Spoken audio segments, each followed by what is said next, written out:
Hi everyone, this is Deb Tim, a Canadian girl, and this area here, you can see Aussie way over there, there's some stocked ponds in here, and then down that way is actually a really cool cottage that is owned by my doctor. But anyway, I am here today to see if I can find some suitable plants to put in my pond, because my fish are really in dire need of some shade. And the plants I have in there, my cat Finn likes to remove. So this is where I'm starting. So you might think this is upside down, but it's reflection. Haha. This is the first stocked pond. It's stocked with trout. But I'm not here for the trout. And believe it or not, it's like 20 feet deep. It's a deep little pond. But I'm really not seeing what I'm after. So I guess we will continue on. Okay, this is the other pond. It's quite a bit larger. And it is right across from the other one. But I am not seeing any kind of vegetation in the water whatsoever. So I guess we're going to have to do a little walk around the perimeter. See what we can find. Okay, I'm further down the edge of the pond, but still there's nothing there's nothing vegetative like in the water whatsoever. But it does bring back memories. I used to bring the boys to this pond for a swim, and it's full of bloodsuckers. And we would get out after swimming and get the salt shaker out and literally douse ourselves in salt to get all the little suckers off of us.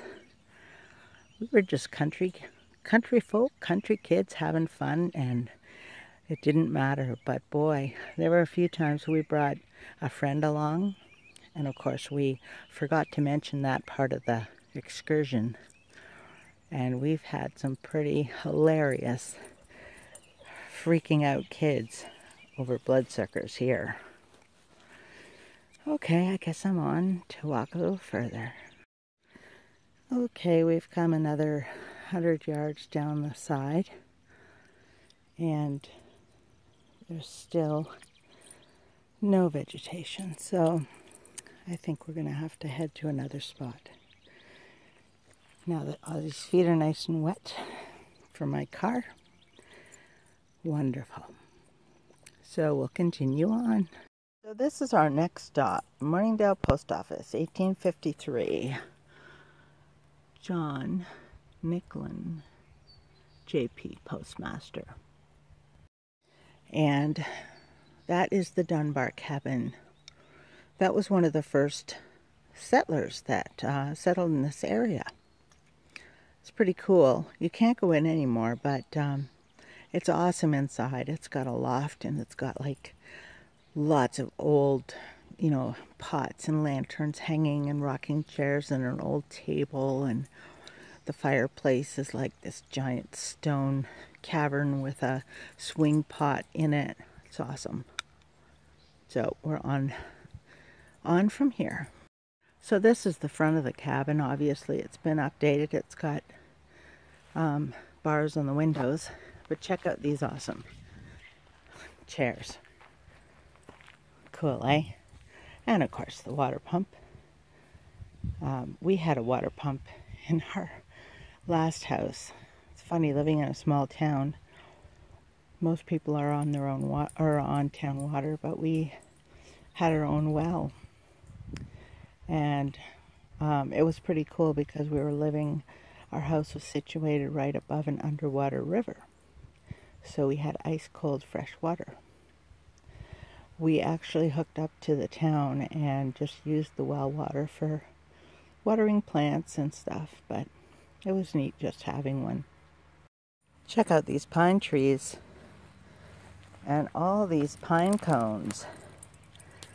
I was watching PONDGURU He's doing a series on trees, and he did one on the alder, and it has little cones on it. And I was thinking, I wonder if these pine cones would do the same thing as alder cones. Gonna have to mention that to Pond Guru and see what he has to say. This is a really pretty area. All these nice big old trees. And of course I have Ozzy accompanying me. Actually I have a horsefly buzzing around me too. So usually in here there's lots of wild raspberries.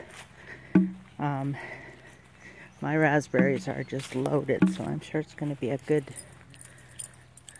day for, or a good year for raspberries.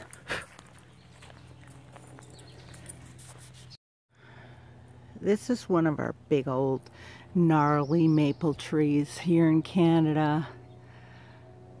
This is a really great one. I have pictures of this tree in the background of so many pictures. Like, we used to bring the kids here for like a barbecue cookout, and then, well, the river's really overgrown. Back then when they were little, it wasn't quite as overgrown. But we'd catch suckers in that river like 10, 12 inches long. And I mean, the kids would just let them go, but it was so exciting for them. Really good memories here. That bridge over there crosses the river, which is barely considered a river right now because it's so dry. But there was a time when Ty, my third oldest son, was standing under there. He was only about 6 years old, and the kids were down here fishing. We lived up the street. Our farm was up the road. And a little Amish guy came, and they kind of were fighting, and he threw a stone at a hornet's nest that was hanging from the bridge right above Ty's head. And that little guy ran home so fast. And I think I counted about 90 stings on his little body. Yeah, it was a really terrible time for him, poor little guy. But also a memory, and he is fine as always. Funny little stories, remember? Well, I would say this was a waste of time, but anytime getting outside, walking in nature, and hanging out with my dog is never ever a waste of time. So it was still fun, and he enjoys it. The only thing is, now he needs to be brushed, because he has all kinds of little seeds and bits and pieces of trees and plants stuck in his fur. So anyway, I'm heading back up toward the cabin, because that's where my car is. I have my